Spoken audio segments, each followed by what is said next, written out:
benefits, and there's no reason that we shouldn't be doing that in the federal government as well. After all, they're our employees. We hire them when we go to the polls, and we can fire them when we go to the polls, and we need to make them have the same commitment to bringing down the cost of this country. So there's no reason we can't expect them to do the same thing. You heard it said earlier, PAYGO. You know, that's one of the things that they came out and said, oh, we're going to start applying PAYGO. They did it once, and then the last few bills, they've said, oh, they're emergency bills, we don't have to apply it. No, when we're spending money, we have to show where it's coming from first, rather than increasing the debt. I think it was Ed that said we have responsibilities to China and Japan. Unfortunately, a lot of our people are nervous about making decisions because they're afraid of what China and Japan might do and the amount of money that they hold over us. We can't worry about that. We have to make decisions that make sense for us. We have to look at Medicare fraud. It's a tremendous amount of money that we could use right there towards health care. We have the same thing with welfare. We have to do welfare reform. These are areas that we would save significant dollars. And we don't have to go and cut any other areas if we work on things like that. But the efficiencies, years ago there was the Grace Commission. I think we need to have something like that come in again that will do an impartial review of our government. And they'll say, here's where you need to make the changes. I mean, we look at the post office right now. When I've been out talking to people, they're saying, the government's working on it. They're cutting out one-day delivery, so they're saving money there. They're cutting out a day delivery, but they've done nothing to change the inefficiency of the post office. If they would correct the problems that we have there, make it more efficient, maybe we'd still have delivery 6 days a week and still be saving money. So that's areas I think we need to look at a little bit more. A freeze is one thing, but we have to go through and clean house as well. Thank you. Okay, Mr. Kraft, you're next. I suspect if we were to do a poll in this community in Northwest Pennsylvania that jobs would emerge as the #1 issue. What specifically would you do as a member of Congress to promote good jobs in Northwest Pennsylvania? All right, so, well, seeing as how small business is the driver of economy, a lot of businesses went under, but they were profitable when we were prosperous as a nation. As I mentioned earlier, we got to stop the size and growth of government. We can do tax incentives for those small businesses to help them grow. How do we do that? By offsetting programs and employees in the government by waste. Let's call that redistributing the growth, right? All the growth that's going on in DC right now, let's put that in the hands of small business. Get the government out of the way, allow those people to start hiring again. Another way we can get good jobs back in the area is through energy independence. That is something that's been promised us since Jimmy Carter. How many of y'all think that this current administration is going to give us that? Probably not. We'll be waiting for that unless we send somebody to DC and say, you know what? We are tired of having our economy mandated by somebody overseas with their foot on the pipeline. As we start to get things going, they manipulate the price of oil, slow us down. If we have true energy independence with reliable, abundant energy that's affordable, we can start making things again in the United States. Putting people back to work. Right here in Western PA, we have the Marcellus Shale. Abundant resource. Allow people to go after it. We could be the Saudi Arabia of natural gas right here in Western PA. Westinghouse is just south of where I live down in Butler. They make nuclear reactors. I asked a gentleman at a Christmas party, I says, how many reactors are you working on in the United States right now? None. In the United States, they're retrofitting reactors. I says, how many are you working on overseas?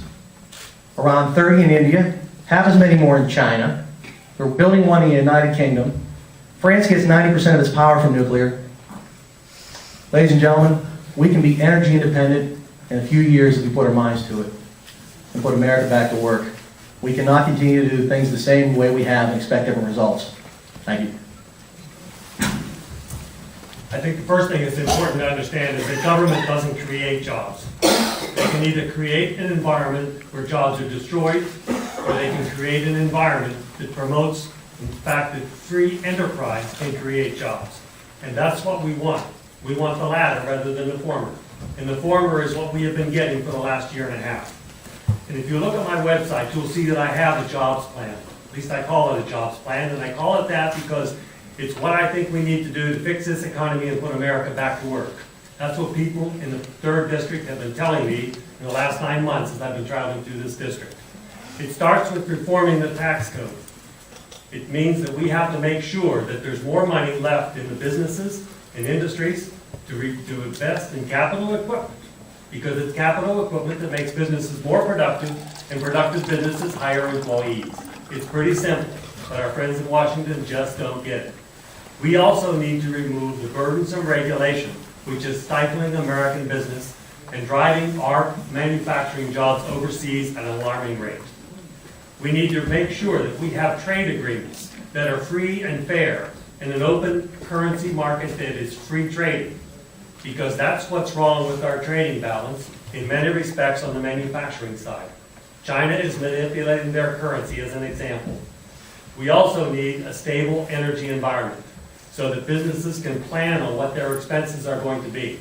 And we need to make sure that we get a policy that will put us on the road to energy independence.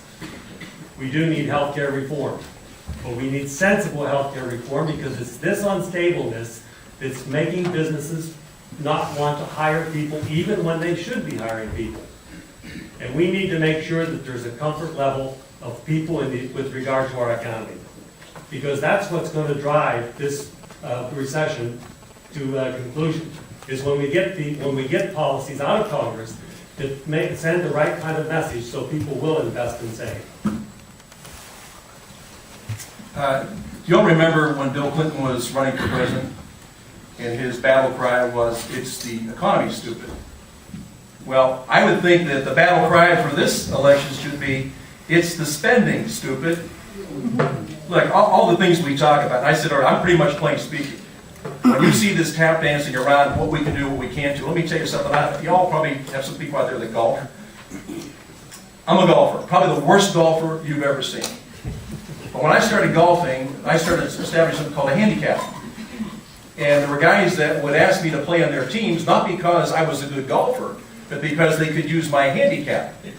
And being involved in sports all my life, I said, well, I don't understand why you're doing that. You're making it easy for the guy who can't compete to compete, and he can beat you. Well, think about what we've done with our industries. We have handicapped ourselves with every stupid piece of legislation, cap and trade. Please tell me what that means to anybody. Over-regulation, over-taxation.